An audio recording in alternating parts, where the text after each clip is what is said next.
चिरलेला कांदा, चिरलेला टोमॅटो कढई ठेवून त्यामध्ये 2 चमचे तेल घ्यावे. चिरलेला कांदा त्यात टाकून लालसर होईस्तर परतून घ्यावे. अद्रक लसूणचा पेस्ट, एक छोटा चमचा अद्रक लसूणचा पेस्ट घ्यावे आणि कांदा लाल होईस्तर छान व्यवस्थित भाजून घ्यावे.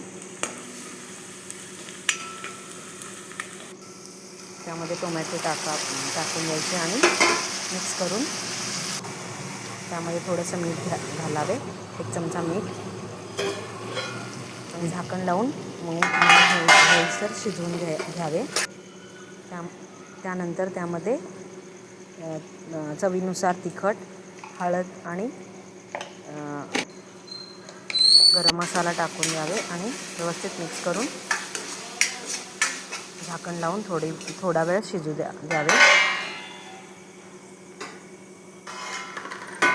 5 मिनिटानंतर चेक करून घ्यावे की शिजले का नाही. एवढंच झालं तयार आपला टेस्टी टोमॅटोची भाजी.